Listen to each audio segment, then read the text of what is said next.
اعوذ باللہ من الشیطان الرجیم، بسم اللہ الرحمن الرحیم۔ معزز ناظرین اکرام، ہمارا آج کا موضوع ہے تابوت سکینہ۔ لیکن موضوع کی طرف بڑھنے سے پہلے آج کا سوال۔ معزز ناظرین اکرام، آپ کمنٹ باکس میں ضرور اس سوال کا جواب لکھیے گا، اور سوال یہ ہے کہ وہ کون سے نبی تھے جنہیں براہ راست اللہ تعالیٰ سے گفتگو کرنے کا شرف حاصل تھا؟ اس سوال کا جواب کمنٹ باکس میں ضرور لکھیے گا۔ یہ شمشاد کی لکڑی کا بنا ہوا ایک صندوق تھا جو حضرت آدم علیہ السلام پر نازل ہوا تھا۔ یہ صندوق ساری زندگی آپ کے پاس رہا، پھر بطور میراث نسل در نسل آپ کی اولاد کو ملتا رہا، یہاں تک کہ یہ حضرت یعقوب علیہ السلام کو ملا اور آپ کے بعد آپ کی اولاد بنی اسرائیل کے قبضے میں رہا اور حضرت موسیٰ علیہ السلام کو ملا، تو آپ اس میں توریت شریف اور اپنا خاص سامان رکھنے لگے۔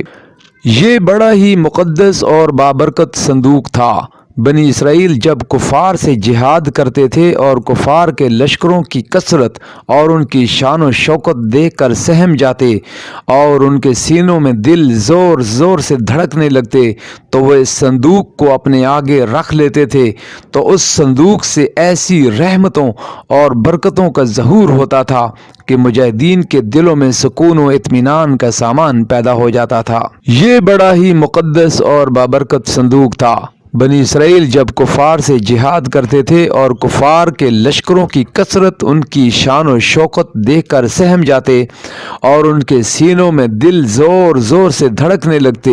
تو وہ اس صندوق کو اپنے آگے رکھ لیتے تھے اور اس صندوق سے ایسی رحمتوں اور برکتوں کا ظہور ہوتا تھا کہ مجاہدین کے دلوں میں سکون و اطمینان کا سامان پیدا ہو جاتا تھا، اور مجاہدین کے سینوں میں خوف سے لرزتے ہوئے دل پتھر کی چٹانوں سے زیادہ مضبوط ہو جاتے تھے، اور جس قدر صندوق آگے بڑھتا تھا، آسمان سے نصر من اللہ و فتح قریب کی بشارت عظمی نازل ہوا کرتی تھی اور فتح مبین حاصل ہو جایا کرتی تھی۔ بنی اسرائیل میں جب کوئی اختلاف پیدا ہوتا تھا تو لوگ اس صندوق سے فیصلہ کراتے تھے۔ صندوق سے فیصلے کی آواز اور فتح کی بشارت سنی جاتی تھی۔ بنی اسرائیل اس صندوق کو آگے رکھ کر، اس کو وسیلہ بنا کر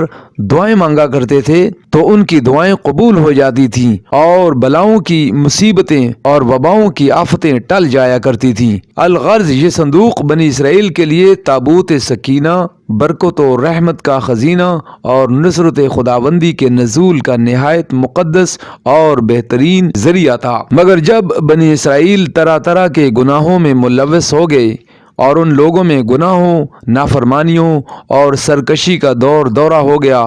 تو ان کی بدعمالیوں کی نحوست سے ان پر خدا کا یہ غضب نازل ہو گیا کہ قوم عمالقہ کے کفار نے ایک لشکر جرار کے ساتھ ان لوگوں پر حملہ کر دیا۔ ان کافروں نے بنی اسرائیل کا قتل عام کر کے ان کی بستیوں کو تاخت و تاراج کر ڈالا، عمارتوں کو توڑ پھوڑ کر تہس نہس کر ڈالا اور اس متبرک صندوق کو بھی اٹھا کر لے گئے۔ ان ظالموں نے اس مقدس متبرک صندوق کو نجاستوں کے کوڑے خانے میں پھینک دیا، لیکن اس بے ادبی کا قوم عمالقہ پر یہ وبال پڑا کہ یہ لوگ طرح طرح کی بیماریوں اور بلاؤں کے ہجوم میں جھنجھوڑ دیے گئے۔ چنانچہ قوم عمالقہ کے 5 شہر آسمانی آفات سے بالکل تباہ و برباد ہو کر ویران ہو گئے، یہاں تک کہ ان کافروں کو یقین ہو گیا کہ یہ صندوق رحمت کی بے ادبی کا عذاب ہم پر پڑ گیا ہے، تو ان کافروں کی آنکھیں کھل گئیں۔ چنانچہ ان لوگوں نے اس مقدس صندوق کو ایک بیل گاڑی پر لاد کر بیلوں کو بنی اسرائیل کی بستیوں کی طرف ہانک دیا۔ پھر اللہ تعالیٰ نے 4 فرشتوں کو مقرر فرما دیا جو اس مبارک صندوق کو بنی اسرائیل کے نبی حضرت شمعیل علیہ السلام کی خدمت میں لائے۔ اس طرح پھر بنی اسرائیل کی کھوئی ہوئی نعمت ان کو دوبارہ مل گئی، اور یہ صندوق ٹھیک اس وقت حضرت شمویل علیہ السلام کے پاس پہنچا جب کہ حضرت شمویل علیہ السلام نے طالوت کو بادشاہ بنایا تھا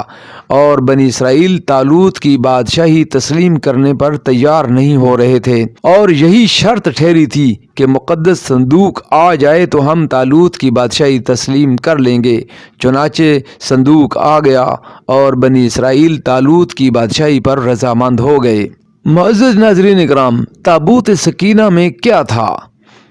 اس مقدس صندوق میں حضرت موسیٰ علیہ السلام کا عصا مبارک اور ان کی جوتیاں شریف، اور حضرت ہارون علیہ السلام کا امامہ شریف، حضرت سلیمان علیہ السلام کی انگوٹھی، توریت کی تختیوں کے چند ٹکڑے، کچھ من و سلوہ، اس کے علاوہ حضرات انبیاء کرام کی صورتوں کے حلیے وغیرہ سب سامان تھے۔ قرآن مجید میں خداوند قدوس نے سورۃ البقرہ میں اس مقدس صندوق کا تذکرہ فرماتے ہوئے ارشاد فرمایا کہ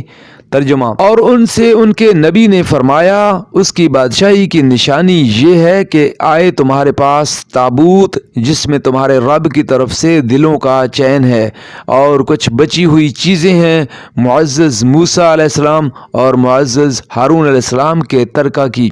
اٹھاتے لائیں گے اسے فرشتے، بے شک اس میں بڑی نشانی ہے تمہارے لیے اگر ایمان رکھتے ہو۔ بنی اسرائیل کے صندوق کے اس واقعے سے چند مسائل و فوائد پر روشنی پڑتی ہے جو یاد رکھنے کے قابل ہیں۔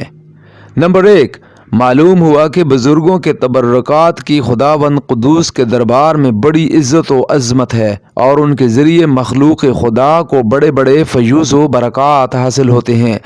دیکھ لیجئے اس صندوق میں حضرت موسیٰ علیہ السلام کی جوتیاں مبارک، آپ کا عصا مبارک اور حضرت ہارون علیہ السلام کی پگڑی تھی، تو اللہ تعالیٰ کی بارگاہ میں یہ صندوق اس قدر مقبول اور مکرم و معظم ہو گیا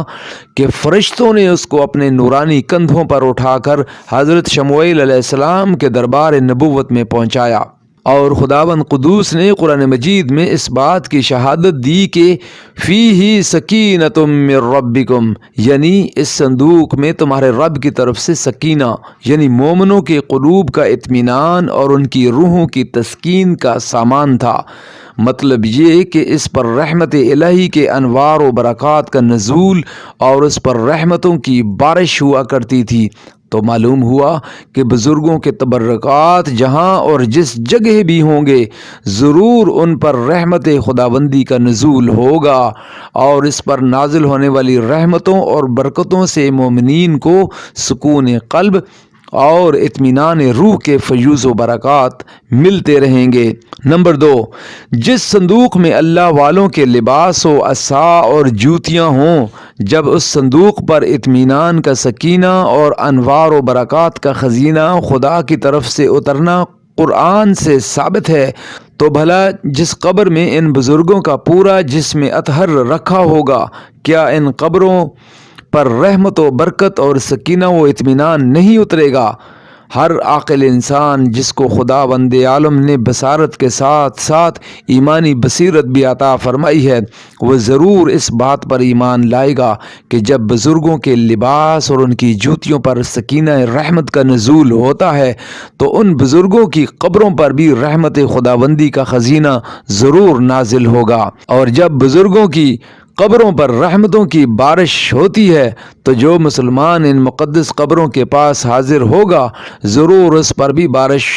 انوار و رحمت کے چند قطرات برس ہی جائیں گے، کیونکہ جو موسلادھار بارش میں کھڑا ہوگا اس کا کپڑا اور بدن بھیگے گا، جو دریا میں غوطہ لگائے گا ضرور اس کا بدن پانی سے تر ہوگا، جو عطر کی دکان پر بیٹھے گا ضرور اس کو خوشبو نصیب ہوگی۔ تو ثابت ہو گیا کہ جو بزرگوں کی قبروں پر حاضری دیں گے ضرور وہ فیوز و برکات کی دولتوں سے مالا مال ہوں گے، اور ضرور ان پر خدا کی رحمتوں کا نزول ہوگا جس سے ان کے مصائب و آلام دور ہوں گے اور دین و دنیا کے فوائد و منافع حاصل ہوں گے۔ نمبر 3، یہ بھی معلوم ہوا کہ جو لوگ بزرگوں کے تبرکات یا ان کی قبروں کی اہانت و بے ادبی کریں گے وہ ضرور قہر و قہار اور غضب جبار میں گرفتار ہوں گے، کیونکہ قوم عمالقہ جنہوں نے اس صندوق مبارک کی بے ادبی کی ان پر ایسا قہر الہی کا پہاڑ ٹوٹا کہ وہ بلاؤں کے ہجوم سے بلبلا اٹھے، اور کافر ہوتے ہوئے انہوں نے اس بات کو مان لیا کہ ہم پر بلاؤں اور وباؤں کا حملہ اسی صندوق کی بے ادبی کی وجہ سے ہوا ہے۔ چنانچہ اسی لیے ان لوگوں نے اس مقدس صندوق کو بیل گاڑی پر لاد کر بنی اسرائیل کی بستی میں بھیج دیا تاکہ وہ لوگ غضب الہی کی بلاؤں کے پنجہ قہر سے نجات پا لیں۔ نمبر 4، جب اس صندوق کی برکت سے بنی اسرائیل کو جہاد میں فتح مبین ملتی تھی تو ضرور بزرگوں کی قبروں سے بھی مومنین کی مشکلات دور ہوں گی